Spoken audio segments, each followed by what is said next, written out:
Welcome.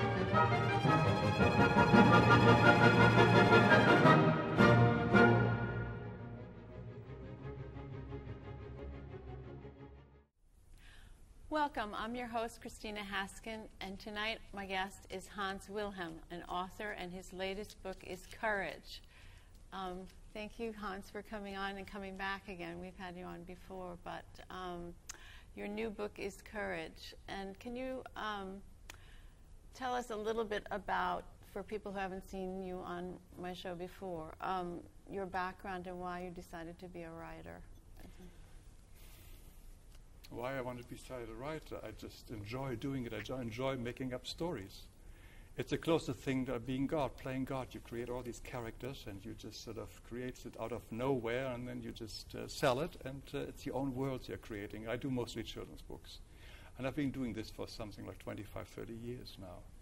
And but the Book of Courage started not as a book to be published. It was my personal journal, which I started some 40 years ago.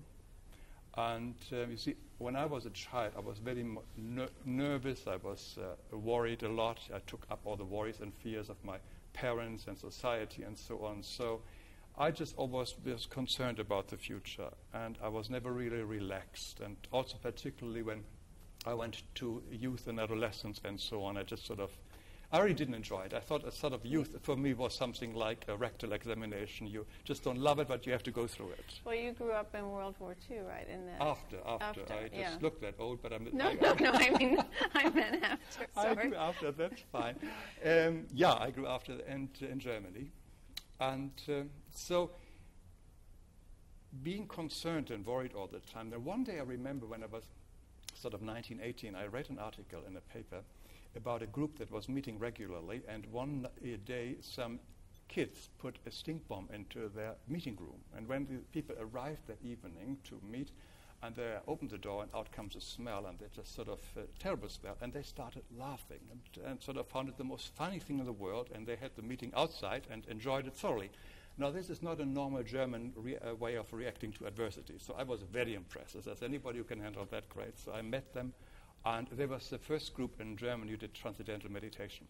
So when I joined that and started to really, through meditation, realize that I had some control on my thoughts, this opened up a totally different world for me, different worlds. And then a lot of other things happened, like Edgar Cayce group and so on, Course in Miracles and so on. So I continued, and I realized once I'm just not only concentrating on the world as we know it, the three-dimensional world, but also on the metaphysical world, I have a totally different, I changed my aspect on it altogether. And over the years, I have gathered a lot of wonderful quotes and insights from thinkers, from all ages and all different cultures. And whatever I found helpful for myself in my own life, I wrote down in a journal, just to remember.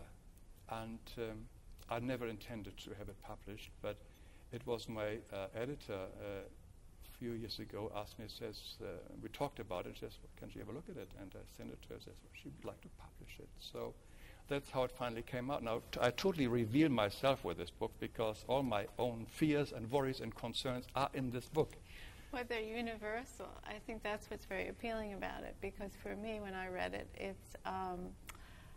everyone has fear, and everyone needs to summon up their courage or needs to understand the different ways to cope with difficulties in life and the good things as well, which you kind of touch all those areas. But also the other thing that's wonderful is your wonderful illustrations that bring these quotes and feelings to life in a very dramatic and yet simple, beautiful way. So it's set out well.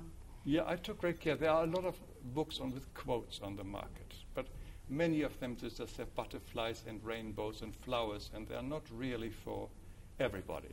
So I really wanted to make a different book, visually different book, and which has strong images which appeal to everybody, I think, and that was my goal, and I just had great fun to illustrate them. And when you go through it, sometimes an image is so much stronger. You remember a certain cartoon or image more so than even a quote, so that helps you to remember it. They kind of remind me of the theater mask thing, where you feel, the beauty of a mask says sadness or happiness or whatever, and some of the illustrations are that really bring out the intangible quality of emotion. That's what I tried to do. Yeah. I had great fun. It was a long a long job to do. It took me months to do this all, but it just was fun. It was a labor of love, really. So there it is now, and the responses have been amazing. And I believe the reason why I finally agreed to have it published is because I somehow feel, I shouldn't say fear, but feel that times may actually getting a bit tougher for many of us before they become easier and better. So there may be a time of transition, may it political, may it social, may it be private, personal, may it be ecological or whatever it is, economy, particularly financial. I think we may go through some difficult times. And people are not necessarily sort of ready to deal with it emotionally. We are so busy with getting our life together, paying the mortgage, getting two kids to college, etc., and suddenly something happens. And just we fall out of the magnolia tree, as Lady Hellman would say, and suddenly what do we do now? If we do have some spiritual and religious backing, it helps, but not everybody had it given enough time. So this book is something where it all put together. So all I'm offering is 40 years reading and studying. That's all I'm offering. There's nothing new. There are a few quotes of myself in it, but it is wisdom all through the ages, and which helped many people all over the world for many, many centuries. And just see that again and read it and sort of reflect on it. It puts your own self into a totally different frame of mind to deal with the adversities life may bring us. Well, I think it's really needed today because, like you said, I mean, we're in after 9/11, we're in all this turmoils and the global warming and fear of bird flu and all this. I mean, it's one thing after another. Having kids, I mean, I have my daughter. I feel badly for her because we had sort of a more, well, World War II was a little bit, but we had a more comfortable time in the 50s of everything's okay, for a while anyway. But now it seems like the world's really on a whole new path, and that and there isn't a lot of structure, or I don't think the families aren't so close together. There's not a lot of support for people. So I think they need this kind of wisdom to sort of.